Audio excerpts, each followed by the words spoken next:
예, 안녕하십니까. 문정림 의원입니다. 2차 진원지로 또 지적이 되고, 또 환자를 또 부분 폐쇄 혹은 또 병원을 전부 폐쇄하면서 또 확진 환자를 보거나 또 격리를 해야 됐던 강동 경희대병원, 강동 성심병원, 또 삼성 서울병원 원장님을 비롯한 또 서울시 또 관계 보건소장님께 감사의 말씀을 드립니다. 삼성 서울병원에 여쭤보겠습니다. 1번 확진 환자가 11일에서 20일까지 열흘간에 걸쳐서 4군데를 전전하다가 중동, 특히 바레인만 다녀왔다는 병력을 밝히는데도 불구하고 또 질병관리본부에 요청해서 확진검사를 받으려는 노력을 했다는 점, 또 그 이전에 12가지 검사, 관련 검사를 먼저 하라라는 데도 불구하고 그 검사를 다 하고 또 책임을 져라 하는 말까지 들으면서 확진검사를 해서 메르스 최초 환자를 확진했다는 점은 매우 의미 있는 일이었다 이렇게 생각을 합니다. 그래서 원장님께서 나름대로 또 감염 학회의 또 권위자로서 또 의료진을 또 교육했던 부분이 있었다 이런 부분을 인정을 합니다.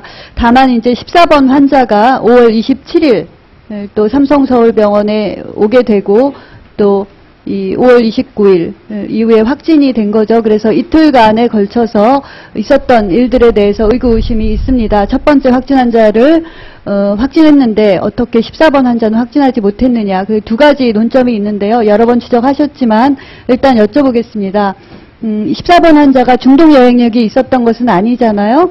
그런데 평택 성모와 평택 굿모니병원을 다녀왔습니다. 최초에는 CT나 엑스레이상 세균성 폐렴이 의심됐고 가족이 결핵이 있었고 그래서 결핵 관련 검사를 했다.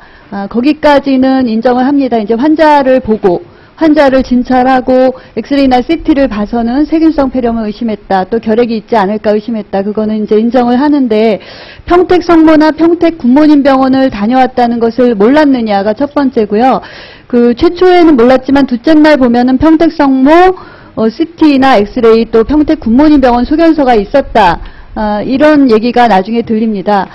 그래서 그 두 가지 CT와 엑스레이 또 기록을 확인하셨느냐 하는 점이고 그 다음에 5월 27일에서 28일까지는 정부가 병원 정보 공개를 하기 전입니다.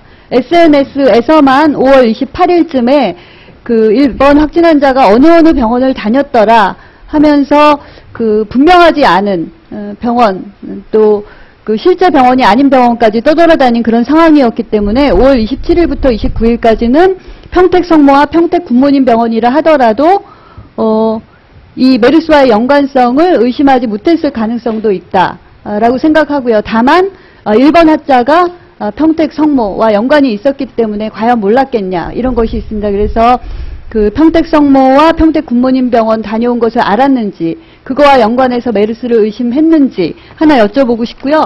또 1번 확진 환자가 난 이후에 병원의 메르스 대책 본부도 만들고 메르스 관련 설문지를 응급실에 비치해서 설문까지 했다고 되어 있거든요. 근데 설문지에서 그런 부분이 나타나지 않았다고 되어 있습니다. 그래서 그 두 가지 확인 부탁드립니다. 네, 결론적으로는 14번 환자를 응급실에서 제때 진단 못한 게 저희 병원의 부족함이다, 미흡함이라고 생각을 합니다만은 이 환자가 5월 27일 날 처음 왔을 때 평택 성모병원, 평택 굿모닝 병원에서 온 전원 의뢰서가 있었기 때문에 평택 성모병원을 알고 있었습니다. 응급실 의료진들이 알고 있었는데 다만 이 메르스란 병이 초기 임상 증상이나 엑스레이 소견이나 모든 게 일반 폐렴하고 전혀 차이가 나질 않습니다. 그래서 진단을 할 때 가장 중요한 거는 역학적 노출력이 있냐는 게 가장 중요한, 여행력이나 노출력이 있냐는 게 가장 중요한 소견이었는데 이 환자 14번 환자는 그런 역학적 노출력을 저희가 선별문항지를 이용을 했음에도 불구하고 알 수가 없었고 또 환자도 모르고 있었던 상태였습니다. 예. 임상 소견과 방사선 소견 또 역학 조사와 관련된 설문지에서 나타나지 않았다 이런 말씀을 이해하겠습니다. 그럼 두 번째 의료인 감염이 많았던 것에 대해서 또 다른 의원님도 지적을 하셨는데요.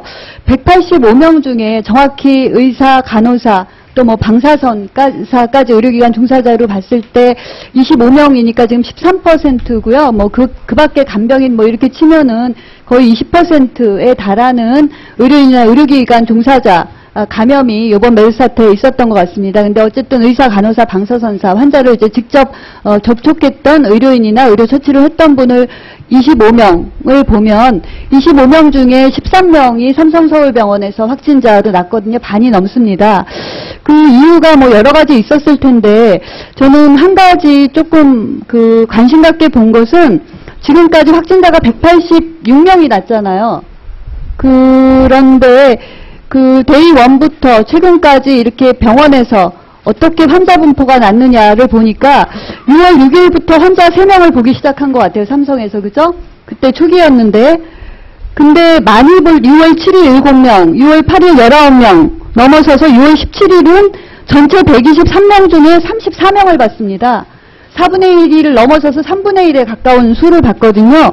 34명의 환자를 아무리 상급종합병원, 대학병원이라도 몇 명의 감염내과 의사와 전공의와 간호사가 볼 수 있는지 좀 굉장히 의심스러웠고요. 마지막에 그 쭉 줄어서 그 14명을 봤죠. 7월 2일 날. 근데 14명이 난 상태에서도 의사, 간호사, 확진자가 서너 명이 계속 나왔습니다. 그때 그 언론의 분석이 뭐였냐 하면은 한 달 넘게 그 확진자를 44명 정도를 그 삼성에서 봤다는 거죠. 그러니까 너무 오랜 기간 동안 환자를 보니까 의료인이 피로, 누적, 집중도 떨어지고 그 다음에 중증 환자를 많이 보고 그러니까 보호장구를 갈아입고 뭐 급하게 볼 그 훈련도 부족했지만 그거를 급한 환자를, 중환 환자를, 많은 환자를 보니까 제대로 입고 벗을 여유조차 없었다 이런 얘기를 들었습니다. 그래서 사실 이게 예.